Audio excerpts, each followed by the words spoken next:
staff, and I apologise for that. I think there are two reasons for that. One is that the details of this are still being negotiated, so the schedule is still being settled. I think it's very close, but until we have a legal document, it's going to be very hard to provide a sort of Q&A for staff that is not misleading.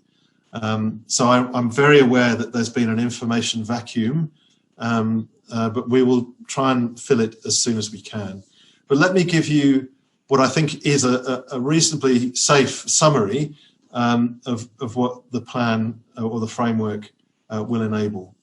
So essentially, it takes the form of a time-limited series of measures designed to protect as many jobs as possible and give the university time to plan for recovery.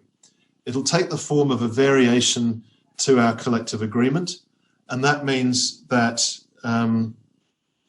it has to be voted on by staff, all staff, not just members of the union, but all staff will get to vote on this schedule of variations, and it will take effect for a limited period of time, initially up to the end of June of next year, but with the option to extend for a longer period beyond that if the university and the union agree. Now, before any of this kicks off, a university that wants to take advantage of the measures in the framework will have to go to what's called a national expert panel to demonstrate the need for these measures. So we will have to demonstrate that our revenue has turned down by more than a fixed percentage. And we will also have to demonstrate what other measures we have taken in order to address the funding shortfall. Now, I think this is an important provision because it should help to address some of the concerns that staff are obviously expressing, that the framework allows universities to go too quickly to things like fractional working or pay cuts or pay freezes without having to demonstrate that they've done everything else within their power. This national expert panel will be looking at just the facts of what the university is experiencing from a financial point of view and what other steps, other than the cost-saving measures in the variation or the framework, they've already taken. And the objective is that by the time staff come to vote, they will know as much as possible about the measures that an individual university would be proposing to adopt in order to protect jobs. So if a university, for example, is proposing to use pay cuts as a way of protecting jobs, then staff would know that before they vote on the variation. Now, if the variation gets up, then there would be what's called the COVID Temporary Measures Committee that would be established at the local level, whose role would be to oversee the implementation of the variation, to deal with any disputes at the local level that it creates, and to manage any change processes that the COVID crisis might generate. This has some advantages and some disadvantages, but it was an important thing for the union to be able to assure their members that the university won't just be able to go off and implement these cost-saving measures without some form of oversight from the union. In return, universities will have access to a range of cost-saving measures, in particular fractional reductions, so working 9-day fortnights or whatever, freezes on pay and pay cuts. And the framework also imposes limits on the cases in which redundancies can take place. And it's a complicated set of provisions, but basically it's limited to cases where there is a reduction of work. And even then, a university has to offer voluntary redundancies as a first step before moving to compulsory. Now, we can guarantee that there will be fewer jobs lost with the job protection framework. So if we go to the next slide, this is to try and give you an idea of the sorts of levels of job saving that we could achieve. So if we look at 2020, as I said earlier, we're looking at anywhere between a $33 and a $66 million deficit. Now, if you just translated that dollar figure into a jobs number. Now that's a very crude thing to do, but if you just did that, then you're looking at somewhere between 235 to 470 jobs that are potentially at risk if we can't find other ways to close that gap. Obviously, we are looking at other ways. There's a voluntary redundancy scheme that was initiated last week. We can always go harder on non-salary savings, but we think that the job protection scheme could save us about $30 million this year alone. And that, again, very crudely, would equate to about 165 to 360 jobs. So there would be real job savings here if this framework were voted up.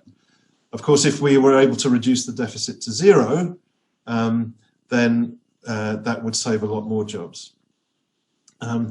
So I will, and my senior colleagues will, be advocating for the cost-saving measures that the framework would allow us to use. We have led the way, my senior colleagues have led the way by ourselves taking a 20% pay cut. That is much more than we would ever be asking staff to take, but we felt it was important to demonstrate leadership in that regard, knowing that at some point we might be having to ask staff to do the same. The framework does impose limits on how much an individual staff member can lose their remuneration. And a really important point here is that if anyone is subsequently made redundant, their redundancy benefits are calculated on their normal salary, not their temporarily reduced salary. And I know that that's a question that a lot of people have been asking. I also think it can help us significantly in 2021. There'll be the flow-through savings from this year, of course, but there's still a big gap, bigger than this year even, and I think the job protection framework could really help us next year as well. However, as I said in my email to staff,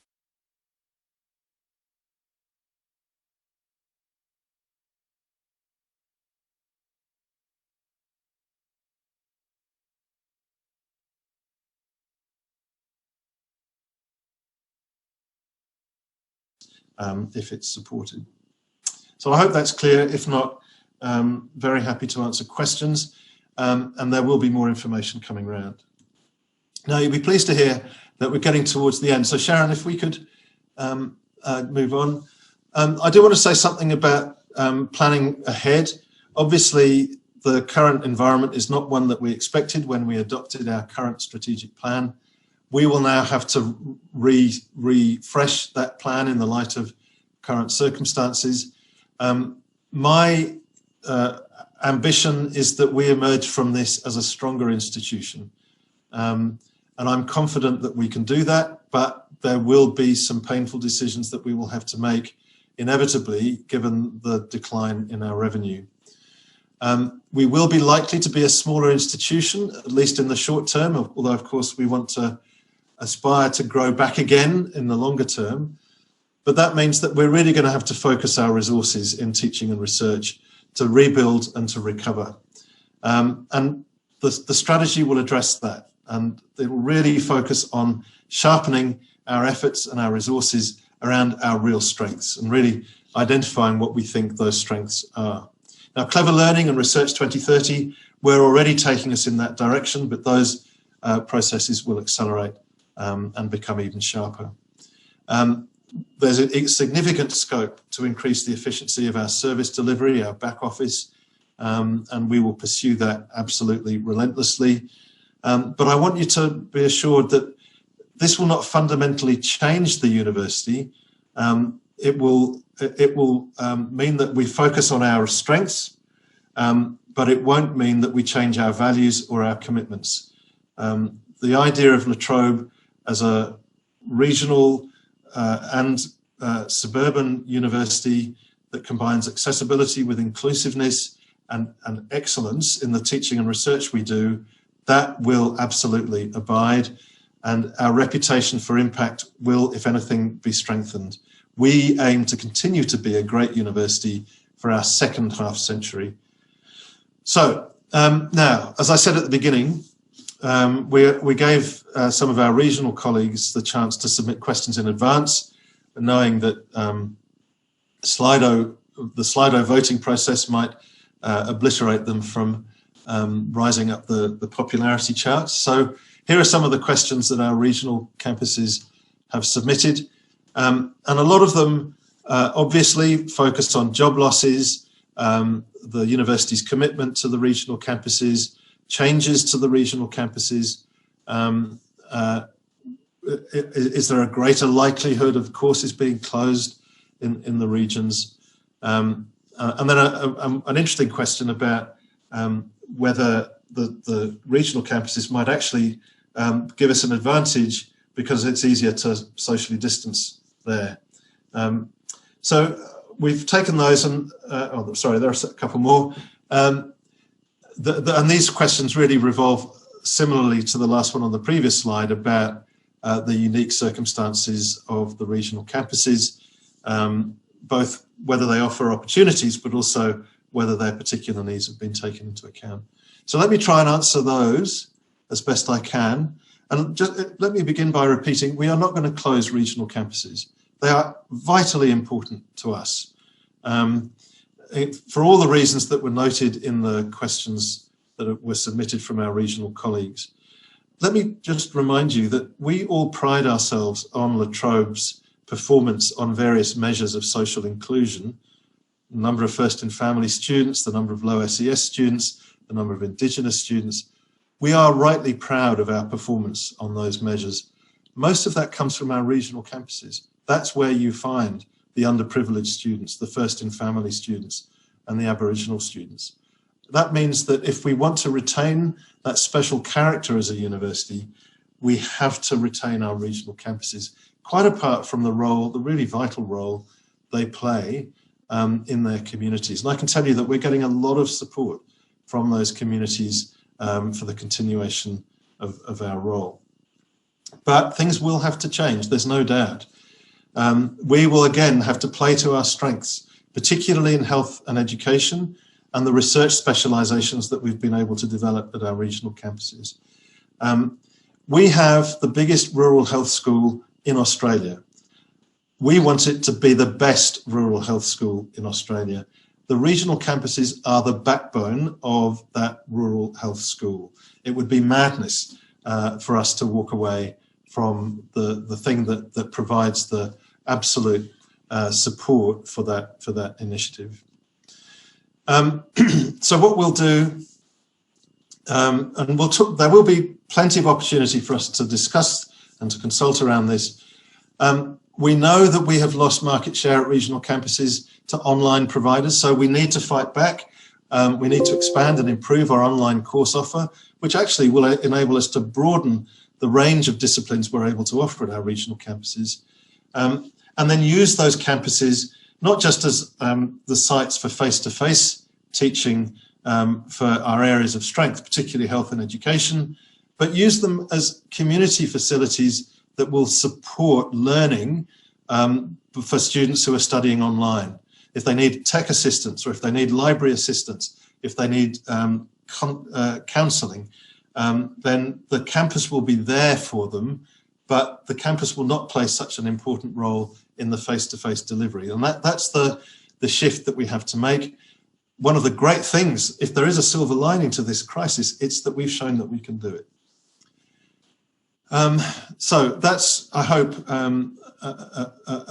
as comprehensive an answer as we can give at the moment to those regional questions, but again, happy to answer more. Other questions that have come in, why don't staff just reduce to 3 or 4 days a week? Well, yes, that would help, but we can't force staff to do that. That is one of the cost-saving measures in the job protection framework. But as I've said, that would require a staff vote in support of the variations to our collective agreement. If you access the redundancy calculator, is this confidential? The answer is yes. And are those who are newer or on probation need to be more worried than other members of staff? The answer is no. So I think that brings us to, oh, sorry, there are more questions here. So this one is about why didn't we anticipate this risk and why didn't we mitigate it? Well, that's a good question. We do have a very good risk management framework in place, and of course, we always assess the risk of a sudden drop in international student revenue. I think it's fair to say that no one anticipated this.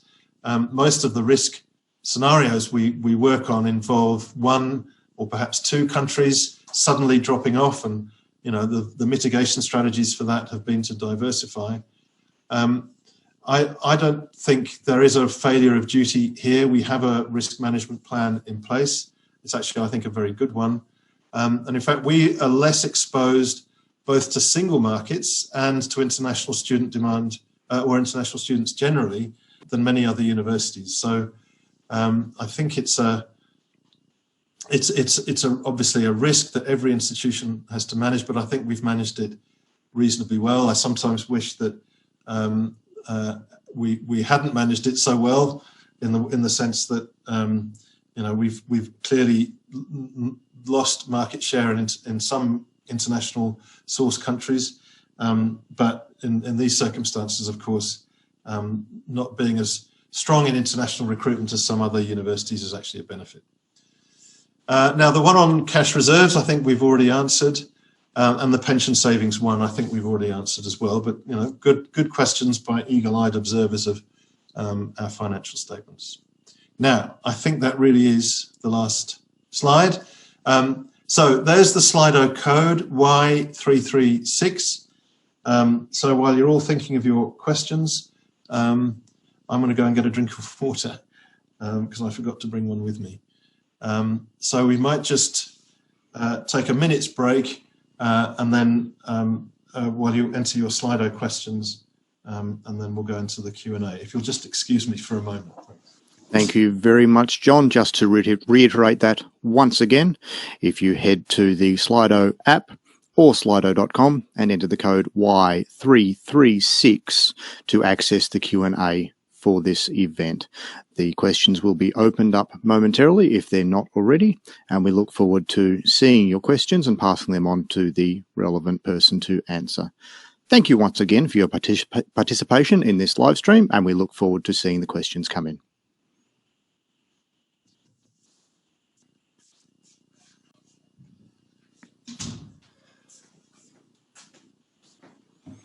I can once again confirm that the code for today's event is Y336, and we do have questions coming in now, so we do actually have confirmation that is live. We look forward to seeing the questions that you submit there. Thank you, John. Thank you. So Council has said we can only borrow for things that return funds to the university. Without staff, you have no return. That's true. I didn't phrase that very well. We have to be able to cover our operating costs. The things that we borrow for tend to be capital projects, and it's really capital projects that I meant have to show a return. Of course, staff show a return, but we pay for them out of recurrent funding, not capital funding, and that's the difficulty with the situation we're in.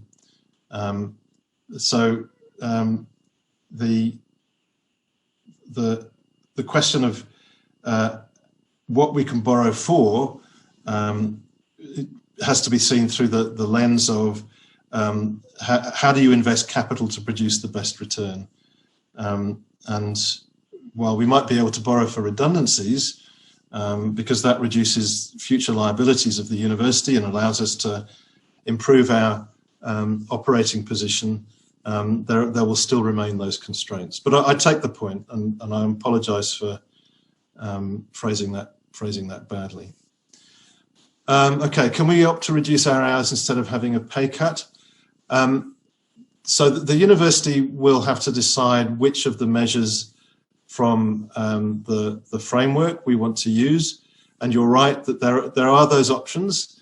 Well, there are three main ones: pay freeze, reduction in hours, and having a pay cut. We haven't yet decided whether which of those measures to use, but we will decide by the time we ask staff to vote on the variation. So you will have that information available to you before you vote. Why the short deadline on voluntary redundancies before the Jobs Protection Framework is finalised or voted on? Well, the answer is that we need certainty as soon as possible. The Jobs Protection Framework might not be voted on for another month. And the reality is that every month that goes by without us making savings makes the savings task even larger.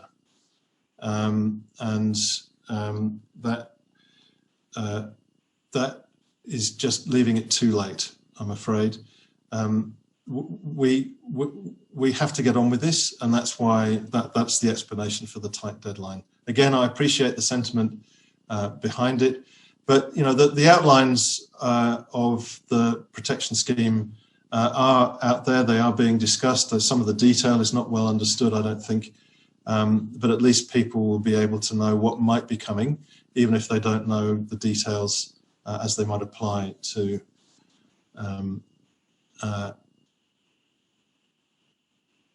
is keen to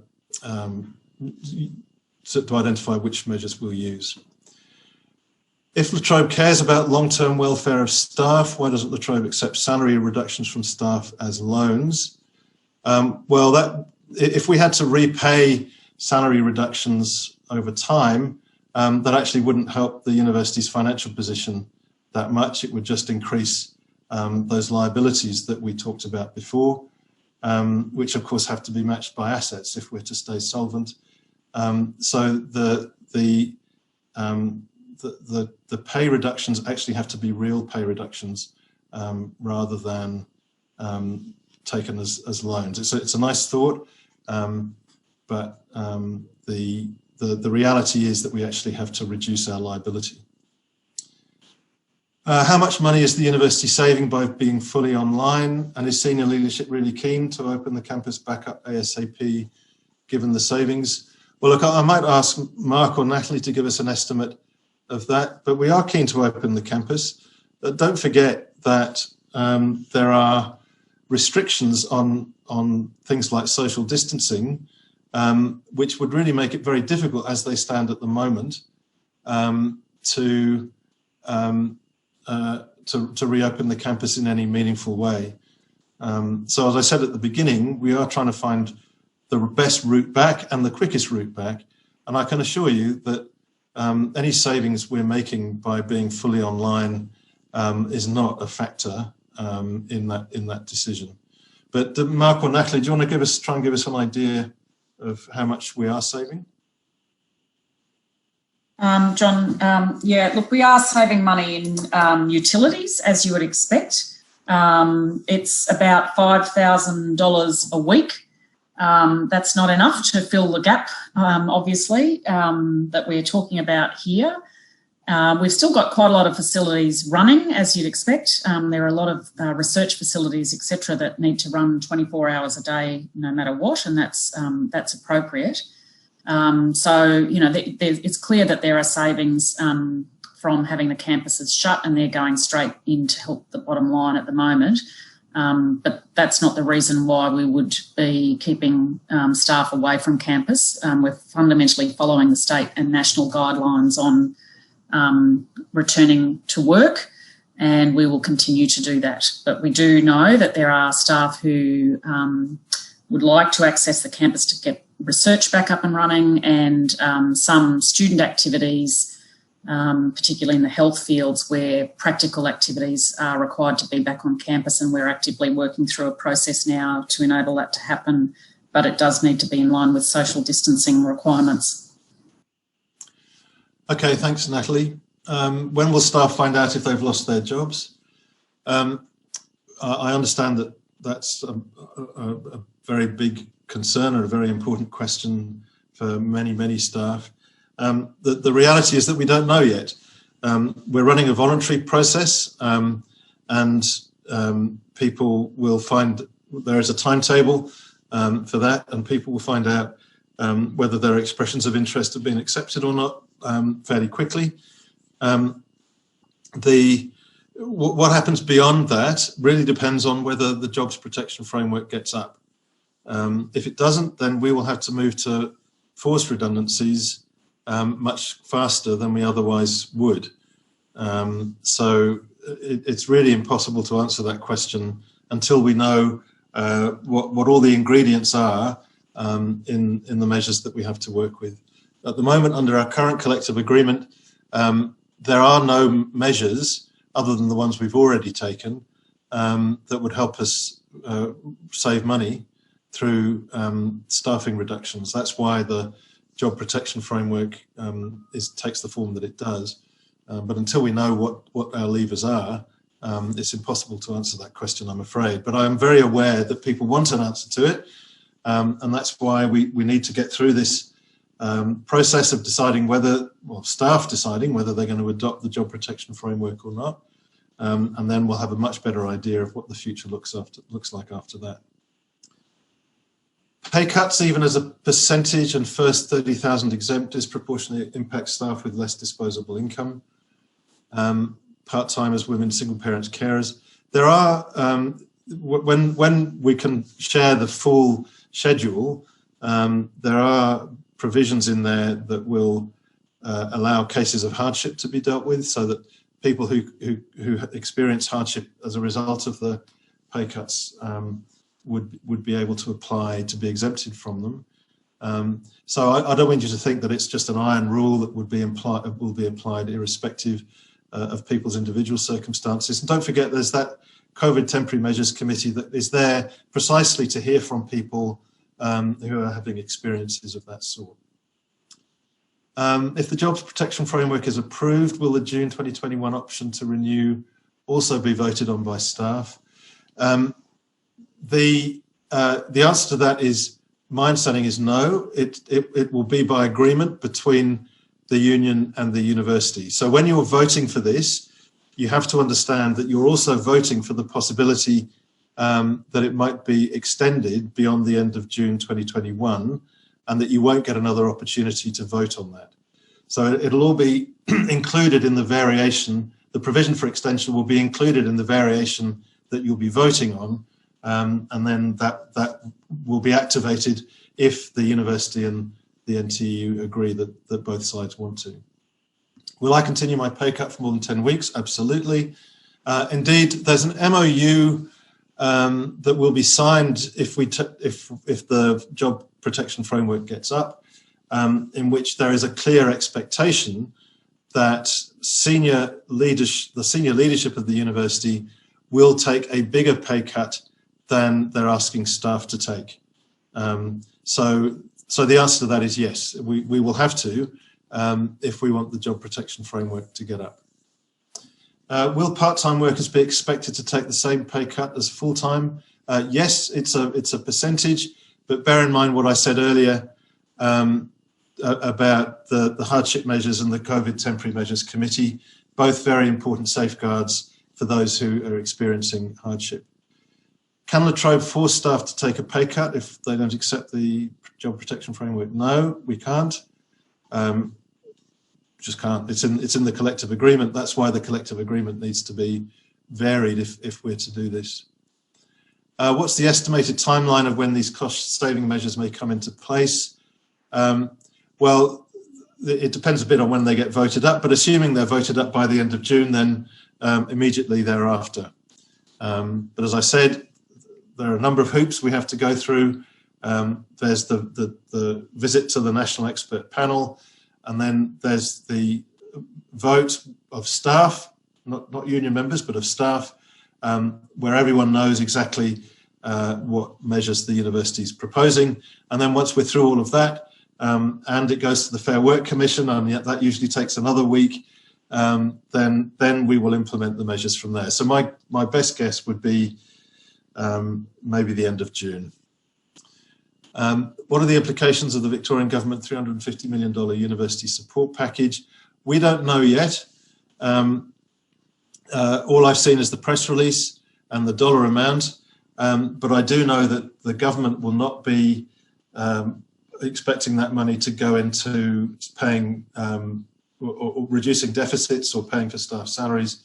They will want that money to go into things like capital infrastructure projects and into research projects, those sorts of things where they could see a tangible, visible, things that governments like, you know, buildings that they can open and so on. That's my guess.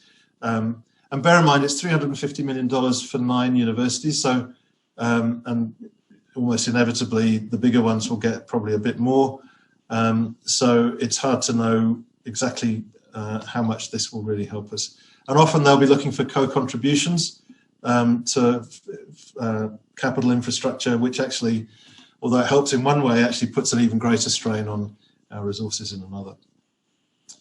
Now, I might ask Sue to take the next one, the strategies that the university is looking into to ensure continued pathways for ECRs and improved job conditions and security of casuals. Sue, do you want to have a go at that? Certainly on the early career researchers and improved conditions for casuals, we're looking through the Sage Athena Swan implementation group at ways in which we can ensure that changes that are required as a result of the financial implications of COVID do not disproportionately affect people who are early career in the research, who are women or otherwise disadvantaged.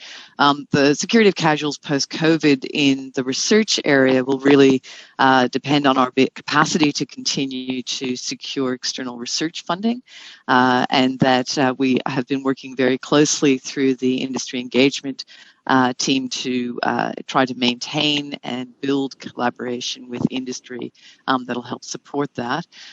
Then the questions about casuals in the teaching areas really does depend on that balance between our need to cover our teaching suite as well as our growth in areas across the country, across the state, and our increased online reach. Thank you, Sue. Fixed term staff have been told their contracts will not be extended in certain circumstances. What will they be? Now, do either of the college provosts want to answer that, or perhaps Emma from HR? College provosts? John, it's Rob here. Basically, I think we would be extending contracts if there is external funding available, obviously, and that could be proven to be ongoing. The second way that we would be looking to extend contracts would be where the work was absolutely required. So those are the two things that we'd be looking at in that regard. Same answer as Rob. Thanks, John. Thanks, Simon. If the university community agrees to a 9-day fortnight, will our teaching and research workloads be reduced by 10%? The answer has to be yes. And that is a factor that we will have to take into account in deciding which measure to adopt. But yes, the answer to that is yes. So there'd be the same amount of work, but less time available to do it. That's the problem. Now, Emma, I don't know if you're able to answer this one about voting. We got these questions yesterday. These are a vote on a variation to a collective agreement, so they're governed by the Fair Work Act. But Emma, do you know the answer to this? Yes, absolutely. So essentially it is 50% plus 1. So that's all it would take to actually pass the vote. I would actually encourage everyone to vote. It's a really important matter for the university. So please participate, and we'll share the details on the intranet as soon as we can in the coming weeks. Thanks, Emma. Now, will anything be done to reduce the costs of some of these sites? Well, yes, I think I explained that before, that we will change our mode of delivery in some disciplines at regional campuses with a view to reducing the financial impost on the university. But I actually think that has the potential significantly to expand our reach in regional areas. We know, as I said before, we know that we are losing market share to online providers, particularly Deakin and Swinburne, who have no organic connection to regional Victoria, but they're offering programs in areas that students want to do and in a way that students want to do them. So we will have to compete. We'll have to change the way we do things quite dramatically, and that will help. Now, we're being advised that we're less exposed to risk from any one country. How are we in such a terrible financial position compared with other universities? Well, we're not in a terrible financial position compared with other universities. We're about average for the sector. You're probably hearing a bit more about La Trobe because I've been more honest with you and shared much more information with you than many other Vice-Chancellors have done with their staff. That, coupled with probably a bit of misreporting by some of the media, but we're not worse affected than other universities. Indeed, if you were at Melbourne or Monash, you'd be having a much more serious conversation than we are here. But equally, if you're at a much smaller university with smaller exposure to international students, then again it would be less serious and less severe than we're facing. Which savings measures do the STAG favour? We haven't had a chance to discuss this yet, but I imagine that a pay freeze would be the best option for us. Sorry, not a pay reduction would be the best option, because as someone has just pointed out, fractional reductions mean that we also have to reduce the allocated work, which may not help us very much. So my gut instinct is that pay reductions will be the best option from a financial point of view. But as I say, we've yet to think that through. And whatever choices we propose will ultimately be the subject of a staff vote.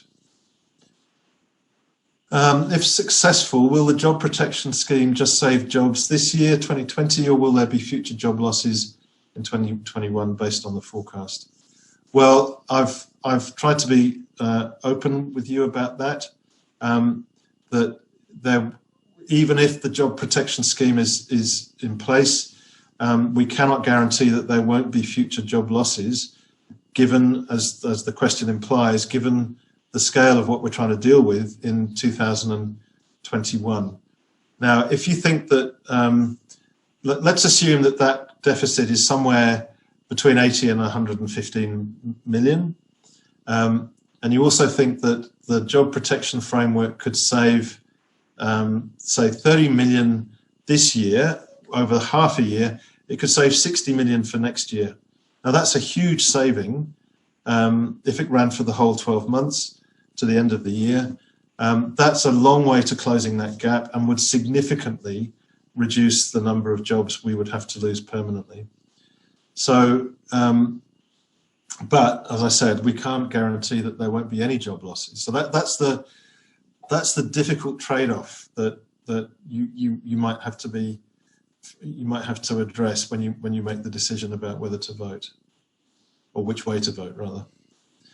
Will the city campus be closed? It's expensive and the student experience is always very low. Natalie, do you want to take that one? Sorry, just unmuting. Well, look, that decision has to be grounded in what our academic offerings are and what our academic strategy is. And I know that the campus is primarily used by a number of schools in ASK, but not limited to. And I know that both Simon and Rob are looking at what the offerings are, but the decision has to be based around our academic strategy and our offerings. Having said that, we're looking at the utilisation of all of our assets and how we can utilise our assets to contribute to the situation that we're in. So we are actively looking at everything that we've got access to and seeing whether we can make better decisions given the future that we're looking at around some of those assets. Thanks, Natalie. Now, how is it fair that people paid $200,000 plus to take a pay cut the same as someone on 65? For people on less money, it will mean deciding to pay bills or eat. Well, it's not the same pay cut. Bear in mind, it's a percentage pay cut. And there is a recognition of the impact on the lower paid through the fact that the first 30,000 will be exempt. And bear in mind what I said earlier about the hardship provision and the temporary measures committee at the local level. I think there are a number of protections built in for those who genuinely experience hardship, and also trying to smooth or make the pay cut as progressive as possible, rather than just a crude 10% cut across the board. Will staff be given a choice between a reduced fraction or reduced pay? Look, my advice is not. The wording in the schedule is a generalised fraction or a generalised pay reduction, which means that it has to apply to everyone. So my current advice is no, staff won't have a choice. Emma, am I going wildly wrong on that, or not?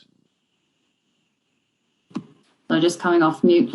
No, that's widely right, and we are absolutely waiting to hone in on the finer detail in the agreement, and certainly in the legal terms as well. And we will let you know more as soon as we have that clarity. Okay, thanks, Emma. What will be the criteria for deciding what positions will be made redundant? Well, it depends entirely on whether the job protection framework is in place or not. If it isn't, then we will go with what's already in our collective agreement. If it is, then there is a different definition of when redundancies can be used under the variation, which, as I said earlier, requires the university to show that they are attributable to a reduction in work.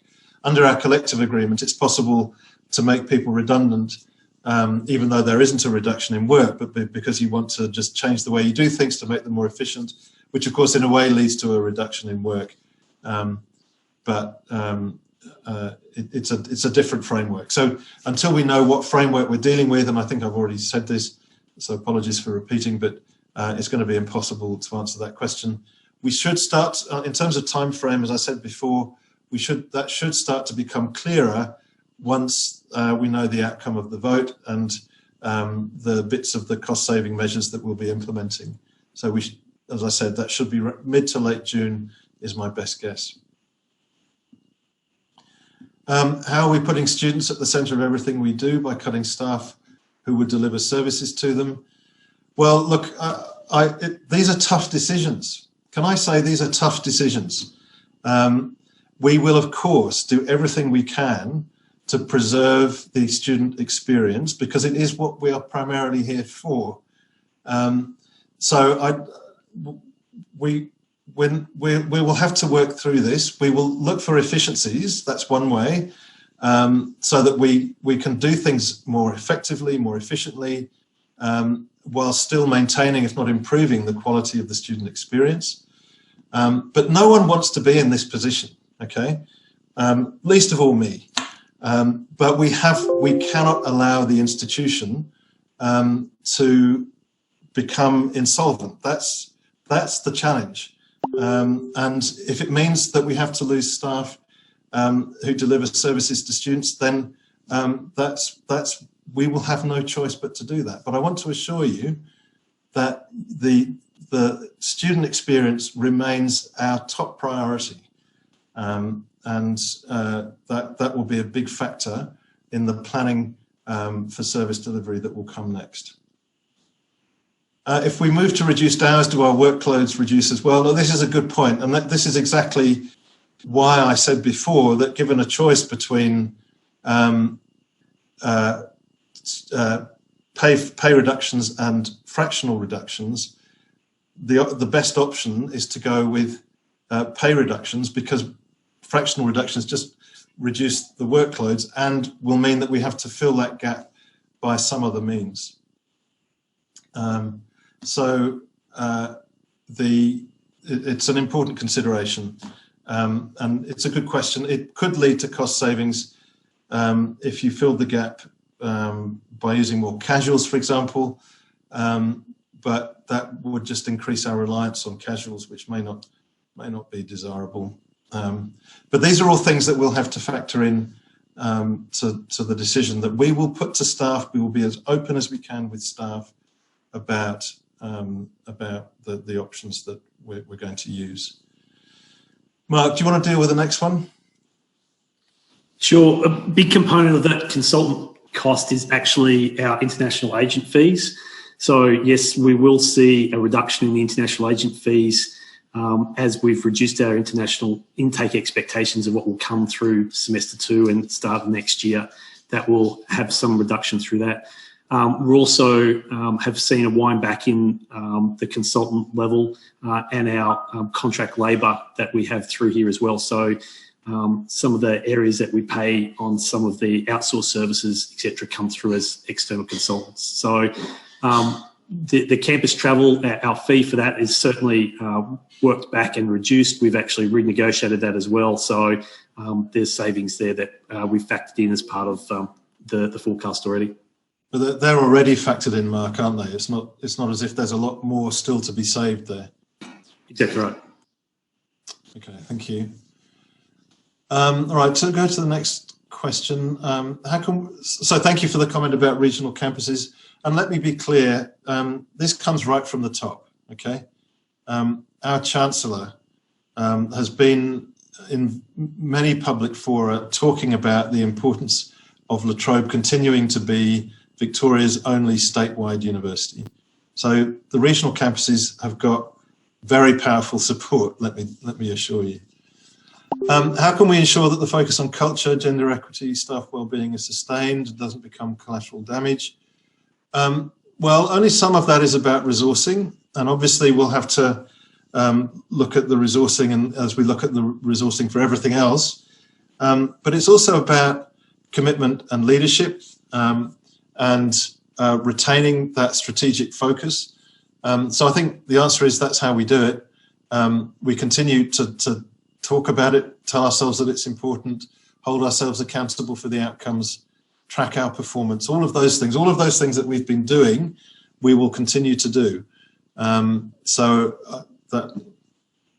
all I can say at this stage. Are there plans to make La Trobe less top-heavy? Every restructure or change sees it's more top-heavy at the very senior levels than before. There will have to be. No one is exempt, which is sort of what I was saying in that response to that answer about student service delivery. No one is exempt. So we're all going to have to share in the pain of this. Is there going to be a tiered salary reduction? Well, I think I've already answered that. It won't be tiered, but there will be that 30,000 threshold exemption and then the hardship measures that will come into place if the framework is adopted. The average Aussie doesn't understand the benefits of the higher ed sector. Does the sector have a PR problem? Should Universities Australia be addressing this? Possibly, and yes, it would be my answer to that. And there is an active discussion going on amongst Vice Chancellors about, why have we not been able to get more cut through with the government? It is very disappointing. We've tried really hard to make the case for more support from government, but we just haven't cut through. And I think the reality, I remember saying at one of our all staffs before that neither side of politics likes universities.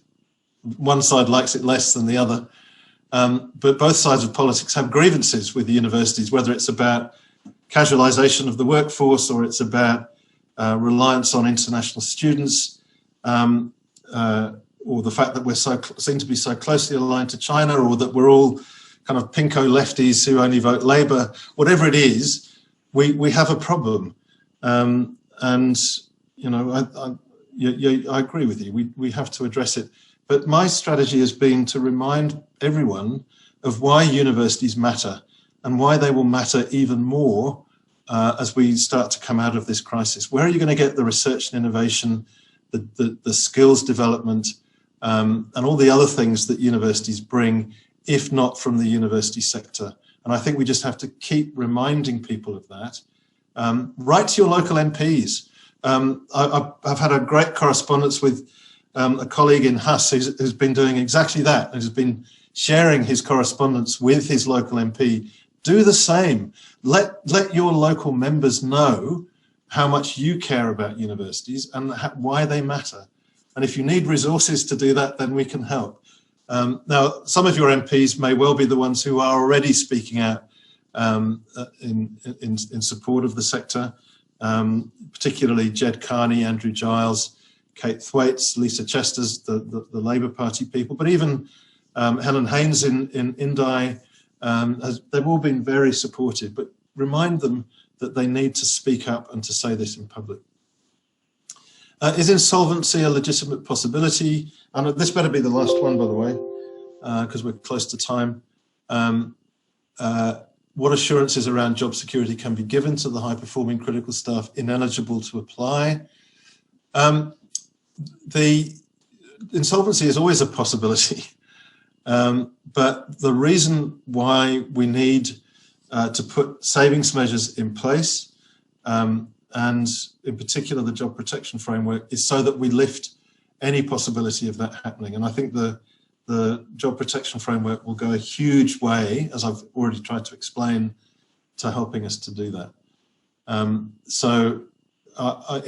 always a possibility. It's a theoretical possibility. Is it a real possibility at the moment? No, it isn't.